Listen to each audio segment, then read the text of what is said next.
Chosen one, pause for a moment. Let the noise around you fade, because what you are about to hear is no coincidence. It's not an accident that you've been led here. There is a message waiting, one heaven has whispered for you alone. Today, something unseen shifted. Behind closed doors, in a quiet moment you never witnessed, your name was spoken not in judgment, not in mockery, but in something more subtle and more revealing. The topic? Your age. Yes, the number that marks your seasons on this earth. But it wasn't just casual conversation, it was intentional. The person who said it, the one they chose to confide in, and the exact words spoken, all of it, had meaning. You may be wondering, why would someone bring that up? Why now? And who else might have been listening? Stay close, and all will be revealed. Because this isn't about gossip. This is about identity, about the silent ways the world tries to define you. It's about the difference between a label and the truth God has written over your life. But hear this, your worth has never been tied to your age, your past, or their words. For the Lord sees not as man sees. Man looks on the outward appearance, but the Lord looks on the heart. 1 Samuel 16-7. The age they mentioned may be a number, but heaven sees something different. Your purpose, your timing, your calling. And that calling does not expire. Every year you've lived has been preparation. Every moment has been written with care. You are not late. You are not too young. You are not too old. You are right on time in the eyes of the Most High. Now, as you step forward into this divine truth, I invite you to respond in faith. Type Amen in the comments if you're ready to break free from the labels others have tried to place on you and step into the identity that God Himself has declared over you. And don't leave just yet, because by the end of this message, we will speak a prayer together, one designed to cover you, lift you, and align you with the path God has already prepared. Now breathe. Let your spirit settle. What's coming next may feel like more than just information. It may feel like revelation. The angel continues, not with urgency, but with calm knowing. Your special person spoke of you again today. But this time, the conversation carried weight. It wasn't chatter. It wasn't small. It was layered, private, and pointed. And the subject was your age. That might surprise you. Perhaps you never imagined they'd focus on something so personal, so seemingly trivial. But there's more here than meets the ear. Humans have long measured age by numbers, by birthdays and calendars. But heaven has never used the same scale. In the eyes of the Most High, age is not the sum of years lived, but the story your spirit tells. Time may mark the body, but eternity traces the soul. As it is written, even to your old age and grey hairs I am He who will sustain you. Isaiah 46:4. Not because of how long you've been here, but because of who you are becoming. Some souls do not age the way others expect. They mature inwardly, not through effort or urgency, but through surrender. There is a stillness in them, one that cannot be taught, only revealed through fire, waiting, and divine timing. And when others speak of these souls, it often sounds like confusion masked as curiosity. How old is she, really? He doesn't seem that age. What they're noticing is not your years. What they're sensing is your alignment, your unusual coherence. It's unsettling, sometimes. Your quiet presence speaks loudly in rooms where noise is normal. You're remembered even when you didn't try to leave a mark. That's because you carry something rare, a spirit unfractured by the chaos around you. In a world fraying at the edges, consistency becomes magnetic. You don't demand attention, but still, it finds you. And this, chosen one, is not a compliment. It's not something to collect. It's a spiritual signal, one that says, this life is speaking beyond words. For some, your presence becomes a mirror. a reflection of what they long to reclaim: innocence, peace, wonder. For others, it may stir discomfort, not because of anything you've done, but because your life stands in quiet defiance of what they've come to expect from time: weariness, cynicism, decay. When you do not reflect the corrosion they carry, it confuses their narrative. But again, their reaction speaks more of their wounds than your worth. Consider the story of Moses, whose face radiated light after speaking with the Lord. He did not realize what others saw. He wasn't trying to shine, he was simply obedient, simply aligned. When Moses came down from Mount Sinai, he was not aware that his face was radiant because he had spoken with the Lord. Exodus 34-29. You, too, are not called to explain your radiance, only to remain faithful to the source of it. So, if your age has become a topic behind closed doors, it's because your spirit has made itself visible in ways people can't quite name. You've touched something eternal. And when the eternal breaks into the ordinary, the conversation can never stay shallow. This is the nature of true light. It doesn't beg to be seen, it simply is. And in being, it changes the atmosphere. So, walk on, chosen one, not in defense of your essence, but in quiet trust. Heaven knows how old you are, not in years, but in wisdom, in grace, and in how faithfully you've carried the light. Let that be enough. There comes a moment, quiet yet piercing, when the focus shifts not just to what was said, but to how it was said. Not just to words, but to intent. You've already seen that your name was brought into the light of conversation. You've sensed the weight of it, the tension between spoken age and silent essence. But what comes next is not merely about you. It is about the one who heard. Words have always carried more than sound. They carry atmosphere, they carry choice. And this time, the one who spoke about you chose their listener with care. This was not a careless confession or an impulsive remark thrown into the wind. No, your special person didn't stumble into this. They planned it. And the one who was there, she was not an innocent bystander. She was not some harmless presence. She was selected. This matters, because when someone speaks your name to someone else, they are not just speaking of you, they are releasing an image of you into that person's understanding. And the person chosen to receive that image, to hear those words, reveals much more than you might first imagine. This woman, she was not just anyone, she was someone they wondered about. Someone they maybe even questioned silently, but hadn't yet drawn conclusions about. By offering her a piece of you, your special one was making a quiet comparison, testing a spiritual scale, not with facts, but with feeling. It's easy to assume this is simply a matter of curiosity or casual sharing, but in the spiritual realm, these moments create openings, and openings lead to influence. Influence leads to perception. Perception, unchecked, becomes narrative. The woman who listened may not have said much in return, but silence is not always absence. Sometimes it is calculation. And that's why this matters, not because of who she is, but because of what she now carries. She carries a version of you that was handed to her piece by piece through someone who once claimed to know you best. Whether spoken in admiration, in uncertainty, or in confusion, your age was placed into her hearing, not as a detail, but as a symbol. Something in you stirred something in them, and now that stirring has been passed on. Consider how often in Scripture people are tested not through grand events, but through small, deliberate actions. Joseph's brothers didn't destroy him with a single violent act.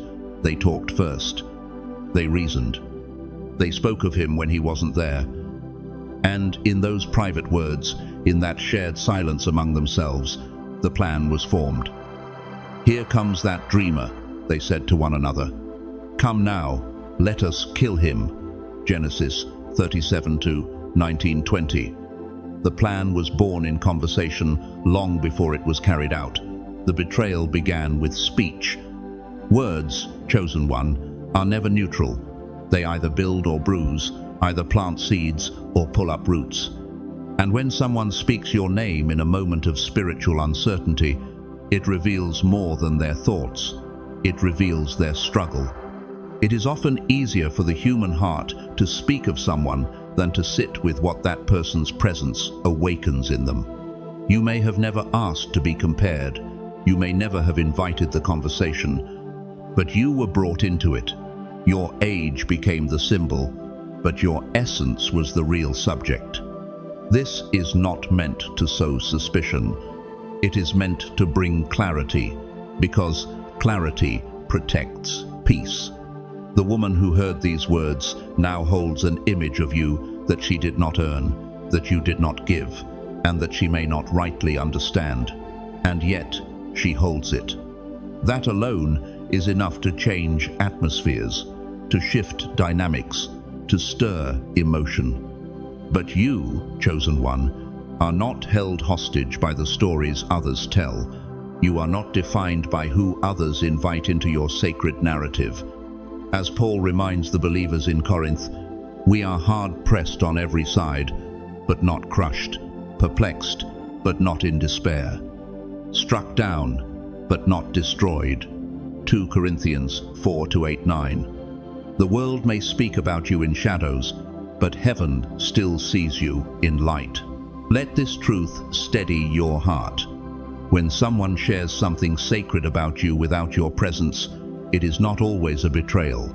Sometimes it is exposure not of you, but of them. The heart speaks what it is full of, and in revealing you, they may have unintentionally revealed themselves. This woman now knows something about you, but what she does with it is not your burden, it is hers. What your special one intended, what they hoped to gain or confirm by involving her, that will unfold in its own time. But you, dear one, must not bend under the weight of their curiosity. Your identity does not shift because someone else mishandled it. Your age is not a weakness. Your spirit is not a rumor. What is real in you cannot be erased by what is misread in others. Walk on in quiet strength. Let their choices speak for themselves. You are not the one being tested here. You are the one being revealed, not through argument, not through reaction, but through the quiet power of simply continuing to be exactly who you are. And in the eyes of the Most High, that is enough. Some bonds are not loud. They do not announce themselves or demand validation from the outside world. They do not require public ceremonies or constant declarations to exist. Their strength lies not in display, but in depth. There are connections that move like rivers beneath the surface, quiet, steady, undeniable. They do not need to be seen in order to be real. Their reality is felt in the atmosphere, in the shift of a moment, in the silence that surrounds a name. These connections often speak most clearly when no one is speaking at all. That is why your special person didn't need to explain you. They didn't need to defend your place in their life or draw lines in the sand. They only needed to say your name. And when they did, the energy shifted. Something changed in the room. The atmosphere tightened or softened or paused just enough for someone to notice. That is the power of a real bond. It changes things invisibly. It doesn't force attention, but it cannot be ignored. Some people feel this shift and grow still, reflective. Others feel it and become unsettled, even if they don't understand why. It's not always what is said that creates the reaction, it's what is felt. There are times when love is not tested through argument or absence, but through observation. A third party, watching closely, listening intently, sees something they were not meant to see. They see a quiet loyalty, a thread of understanding, a truth that was never spoken out loud, but was present nonetheless. This kind of seeing doesn't require insecurity. It comes from spiritual attunement, from the subtle perception of a bond that doesn't beg to be seen, but is nonetheless visible to anyone paying close enough attention. Your special person may have sensed something was off, not because of a word said, but because of a word withheld. A glance that lasted too long, a pause that came too late. And rather than confront it, they watched. And in that watching, they gained more insight than confrontation would ever have given them. That kind of patience is not weakness, it is spiritual discipline, and it echoes the quiet strength we see in the person of Jesus himself. There were moments in his life when he could have answered accusations, justified himself, clarified misunderstandings, but he didn't. When he stood before Pilate and was asked, "Are you the King of the Jews?" he answered only, "You have said so." Luke 23:3. And when the accusations continued, he gave no reply, not because he was defeated, but because he was clear. He knew who he was, and he knew that truth doesn't need to shout. Your bond is like that. It doesn't fight for attention, it doesn't need to. Its existence is its defense. And yet, when something so steady is noticed by someone whose own spirit is restless, it can provoke a response. Not always an outward one, but an inward disquiet, a measuring, a wondering, a quiet comparison that says, "Why does this feel so different? Why does this connection speak so clearly, even in silence?"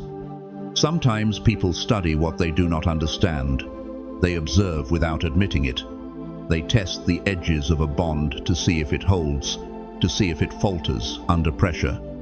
Not because they want it to fail, but because they don't know how to sit with something that is whole when they feel fragmented. This does not make them enemies, it makes them human.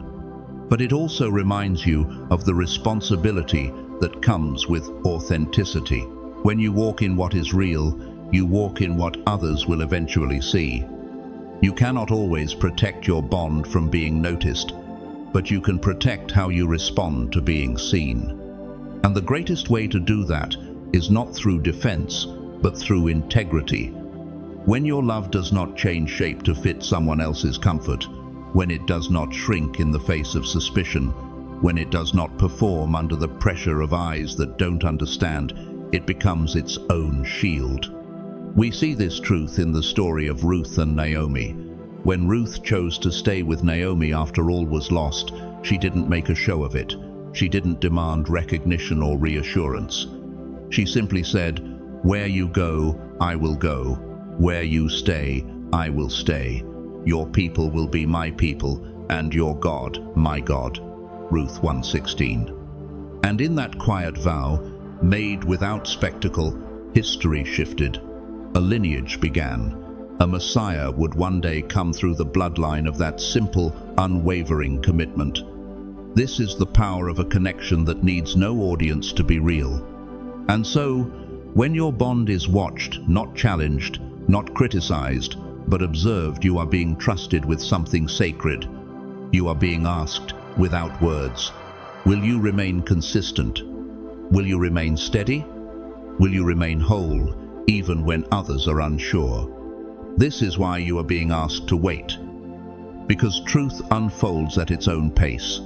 And when you are rooted in what is real, you do not need to rush the process. The ones who seek to prove too quickly often reveal more about their anxiety than about reality. But those who wait, those who allow time, stillness, and character to speak, those are the ones who are never shaken when the truth finally comes. By your endurance, you will gain your lives. Luke 21:19. Endurance, not explanation. Patience, not performance.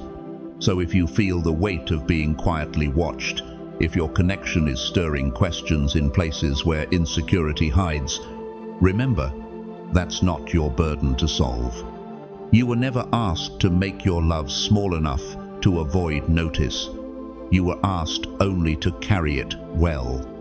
And when you do, it becomes not just a refuge for you, but a quiet testimony to everyone who comes close enough to feel its warmth. Let that be enough. Let it speak. Let it stand. For a long time now, something unspoken had lived quietly in the background of your special person's awareness. Not loud, not obvious. Just a quiet pull in the chest, a sense, a nudge, a whisper that would not fade. Something about that woman felt off. Not hostile on the surface, not openly against you. But beneath her smile, beneath her politeness, there was a tension that couldn't be ignored. The whisper said, "She is jealous." But of what? Not of what you have, of who you are. Jealous of the peace you carry, jealous of the connection you share with someone she does not fully understand, jealous of the bond that continues to strengthen, wordless at times, yet unbreakable. A bond built not on show, but on something deeper, mutual recognition, quiet alignment, spiritual resonance. She could feel it, and so could your person. But instead of reacting with confrontation or accusation, they chose another path, one that required stillness, one that required discernment. They decided not to provoke chaos, but to observe character. And so, like a thread pulled gently from a tapestry, they brought your name into the room, not to boast, not to stir trouble, but to listen. They didn't mention your routines or your appearance. They didn't list achievements or stories. They chose something specific, something subtle, yet loaded with spiritual meaning. They spoke of your age, and with reverence they said, "You look like an angel, untouched by time." Those words were not light. They were not empty. They were chosen with care. Because true beauty, the kind that confuses and disarms, is not found in youth or perfection. It is found in the kind of light that time cannot erode, the kind of light that still shines through quiet eyes and steady presence. It is written, "Those who look to him are radiant, their faces are never covered with shame." Psalm 34:5. And that radiance, yours, has always been difficult for others to place. The words were spoken softly, but they landed with force. Because beauty like that challenges what is false. Peace like yours exposes restlessness in others. And in that single moment when your name was spoken with such grace, the test was set in motion. And then it happened. It wasn't what the woman said. It was what she couldn't say. Her lips did not form protest, but her silence revealed more than words ever could. Her eyes flickered in a way that revealed what her heart had tried to hide. Her face could not hold the mask. Something cracked, something slipped, and in that instant, your person saw with perfect clarity. There was no need for a debate, no argument. Enough was revealed for discernment to take its place without confrontation, without accusation. Fourth, guard the sacred spaces of your life, not by building walls, but by setting wise boundaries. Even Jesus, who gave his life for the world, did not offer his heart to everyone. It is written that he did not entrust himself to them, for he knew all people. John 2:24. Love is not naive. Protection does not mean isolation. It means choosing carefully who has access to the deeper layers of your spirit. Not everyone needs to know your next steps, your deepest fears, or the details of what God is building in you. Let people prove they can carry your presence before you hand them your plans. Fifth, when you sense envy or discomfort from another, choose calm over reaction. Kindness, when it is not performative, has power. It does not mean you are blind to what is happening. It means you are not controlled by it. When others cannot manage their inner shadows, you are not required to shrink in response. Do not be overcome by evil, but overcome evil with good. Romans 12:21. There is strength in quiet dignity, in being kind without explanation, in refusing to mirror what is not yours. Sixth, let go of the urge to unmask or expose anyone yourself. The truth does not need your help to rise, and timing belongs to God. As Ecclesiastes reminds us, there is a time for everything, a time to be silent and a time to speak. Ecclesiastes 3:1-7. You are not called to investigate or accuse. You are called to stay aligned, to remain honest, to be faithful to your own character even when others betray theirs. What needs to be seen will be seen. What needs to be known will become known. You do not need to carry the burden of proving anything. Lastly, anchor your spirit daily in gratitude and trust. Not the kind of gratitude that is loud or polished, but the kind that breathes quietly in your soul. Gratitude softens the heart. It sharpens spiritual awareness. It reminds you that even in a world full of shadows, you are surrounded by light and trust. Trust lets you rest in the knowing that you are guided, protected, and deeply held, even when answers are not immediate and clarity is slow. These are not dramatic choices. They are quiet, internal alignments, but they change everything. They are how you move without fear, how you stay soft without being vulnerable to harm, how you remain open but not exposed, how you love fully without losing your center. And now, because you have been shown how to walk with clarity, your heart is ready not just to hear a prayer, but to dwell inside it, not just to be protected by truth, but to live in it. You are being kept, not by accident, but by design. Walk forward with peace. The ground beneath you is holy. There is a reason envy cannot stay hidden for long, no matter how carefully someone tries to conceal it. It does not escape because of a lack of skill or awareness, but because envy is a fracture in the spirit, and fractures, by nature, disturb the peace of the soul. When the heart is not aligned, it cannot remain still. Misalignment creates unrest. It seeps through in ways the conscious mind cannot control, in a delayed smile, a clipped tone, an unnecessary pause, or an energy shift that says more than any sentence ever could.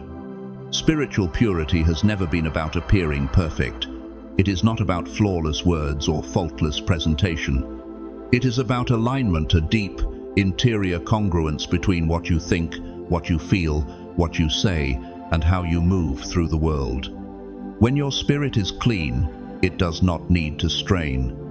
It does not hustle to be understood or contort itself to be accepted. It rests. And in that resting, it becomes unmistakably clear. This is why clarity unsettles those who are in conflict within themselves. When you carry internal peace, you do not confront others with your presence, but you do contrast them. That contrast reveals what is unsettled in them, not because you pointed it out, but because they feel it when they are near you. Light, after all, does not accuse the dark, it simply arrives. And darkness reveals itself by how it responds.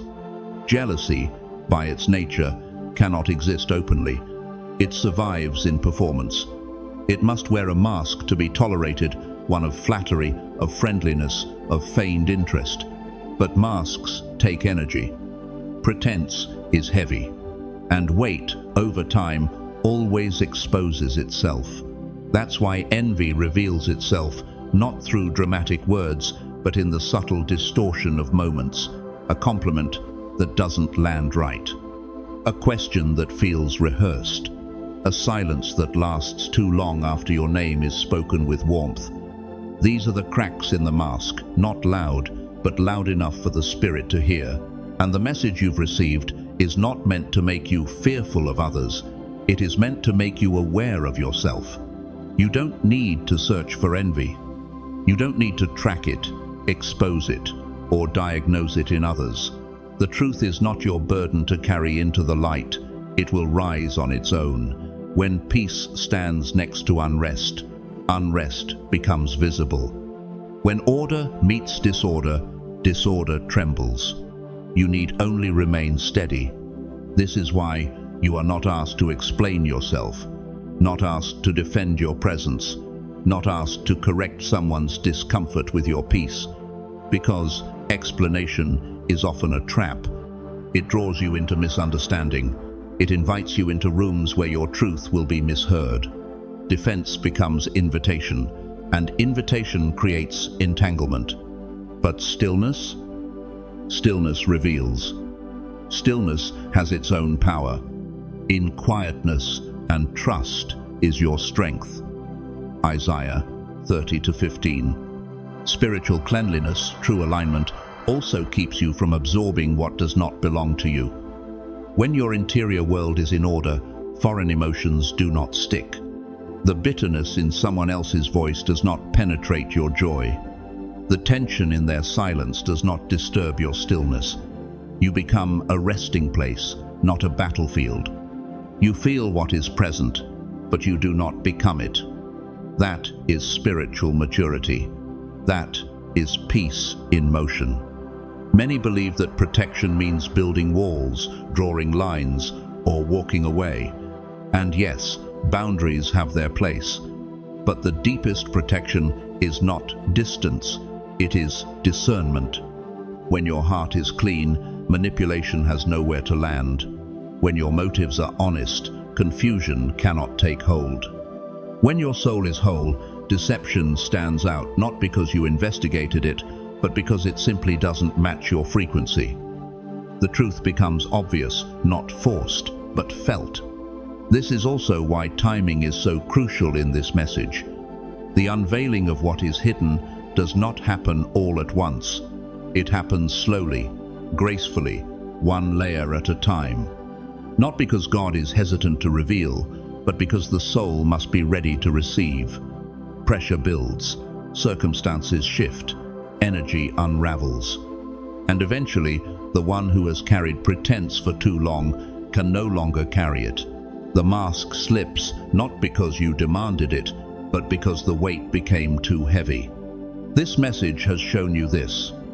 Nothing needed to be forced. There were no raised voices, no accusations, no scenes. And yet, clarity arrived. Truth emerged without harm. That is the rhythm of divine order. It moves without violence. It reveals without destruction. It brings awareness without leaving you bitter. So, your role is not to be hyper-aware, scanning every room for threat. Your role is to remain present and deeply at peace. The prudent see danger and take refuge, but the simple keep going and pay the penalty. Proverbs 27-12. Wisdom watches. It adjusts. It steps back without fear and leans in without doubt. It knows when to speak and when silence says more. A settled heart does not need to guess, it senses. And when you live from that space, clean, rooted, and untangled, prayer takes on a new shape. You do not pray from panic, but from purpose. You do not pray for protection out of fear, but as an offering of trust. You do not ask for truth to appear because you are uncertain, but because you believe it already is. From this place, prayer becomes less about asking and more about aligning, less about resisting life and more about flowing with the quiet confidence that heaven sees everything and reveals in due time. You are not praying to hold your world together. You are praying because it already is. And now, resting in that truth, you are no longer preparing for battle. You are standing in peace. And peace, true peace, is its own protection. Even now, as all has been revealed and the veils lifted, something deeper is still unfolding, because the purpose of clarity is never just to expose, it is to transform. To reveal the patterns that once confused you, not so you may revisit them, but so you may be released from them entirely. What was once a mystery has now become insight. What was once heaviness in the heart has now become vision, and with vision comes responsibility not to fix what is broken around you, but to remain faithful to what is whole within you. You see, the greatest shifts in your life may not come from confrontation or dramatic change, They will come from your refusal to carry what was never yours to begin with. The moment you stop absorbing what others project, the moment you stop shrinking in response to someone else's unrest, is the moment your peace becomes power.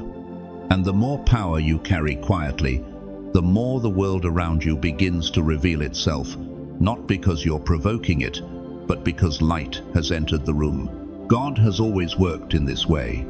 In the silence between David's anointing and his crowning, in the stillness of the garden before resurrection, in the patience of Esther as she waited for the right moment to speak. In all of these, heaven moved not with haste, but with holiness, and so must you, because clarity is not a moment, it is a movement, a slow unfolding, a step-by-step return to what has always been true beneath the surface noise. There will be days when it would feel easier to explain yourself, to defend your motives, to speak just a little louder, just a little sooner. But remember, even Jesus did not justify himself to those who had already chosen not to see. He healed, he taught, he loved, and then he withdrew, not in retreat, but in wisdom. He knew when his voice would be wasted. He knew when silence would speak louder. And that knowing is what allowed him to move with divine clarity through every shadow that tried to confuse his purpose. So too must you learn this rhythm. Not every reaction requires a response. Not every invitation to conflict is worthy of your attention. Some things are best answered with stillness, with a turned heart, with a deeper rooting into who you are when no one is looking. Because the most dangerous distraction is not loudness, it is misalignment. The slow, subtle drift away from your peace in the name of appearing strong. But you were never called to be impressive. You were called to be true. When clarity comes, it does not make you proud, it makes you precise. You begin to walk differently, not with arrogance, but with awareness. You notice when the room shifts. You notice when the question comes coated in comparison. You notice when the warmth feels forced, and yet you do not harden. You do not accuse. You simply adjust. Because clarity does not just sharpen your vision of others, it sharpens your vision of yourself. You begin to recognize what triggers your old need to explain, to please, to prove, and you release it. Because peace is not just a shield. It is a way of being. This is why discernment is such a gift. It doesn't make you suspicious. It makes you still. It allows you to see what is true without judgment. It allows you to hold boundaries without bitterness. It allows you to speak less while saying more. And perhaps most importantly, it allows you to remain soft in a world that has tried again and again to make you hard. There will still be shadows. There will still be misunderstandings. But you are no longer walking through them blindly. You are not reacting, you are responding. You are not guessing, you are listening.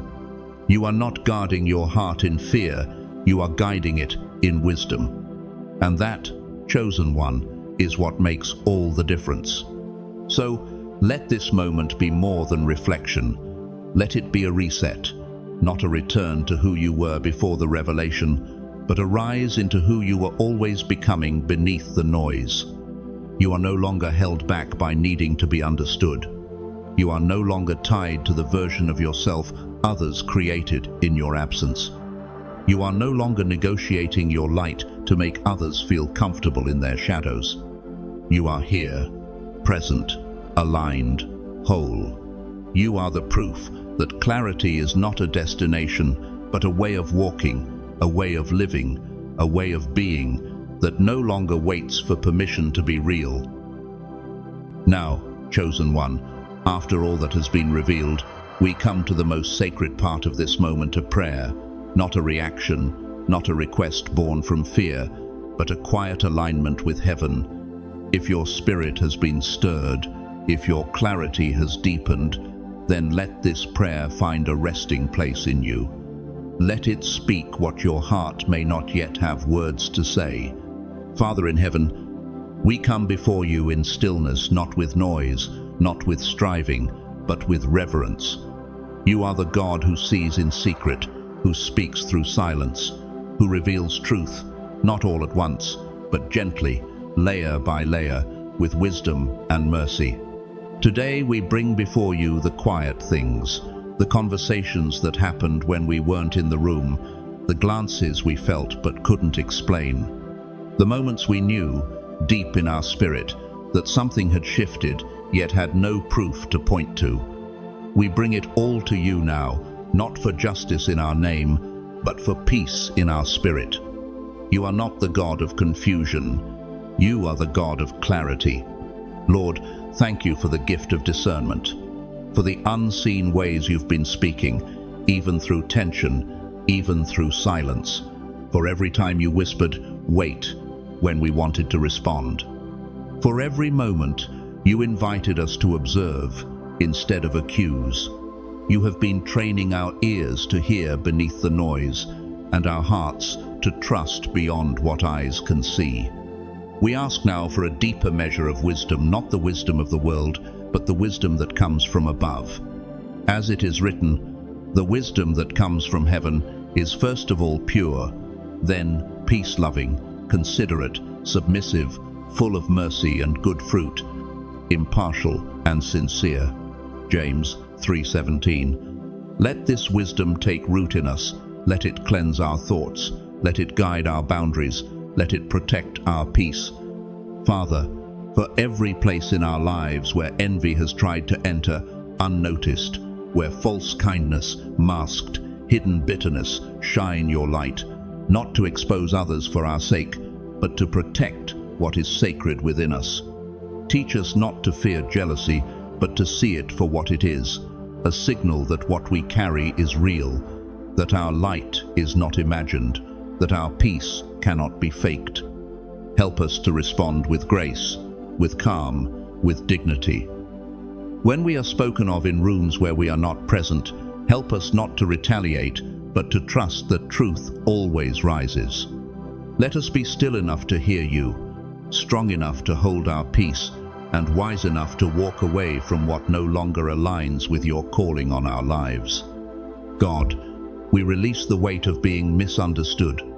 We release the pressure to explain ourselves, to defend what you've already affirmed.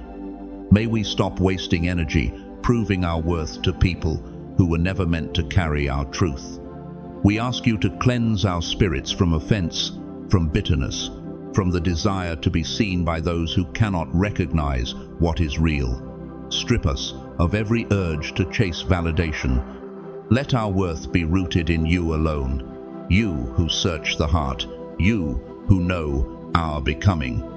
And Lord, we ask you to help us protect what is holy. Give us the discernment to know who is safe. Give us the courage to say less and the confidence to live more. Remind us that some things grow best in quiet soil, that not everything sacred must be shared. Let us carry our peace like oil in a lamp, and may we not give it away to those who were never assigned to carry our flame. We bless those who have been confused by our light.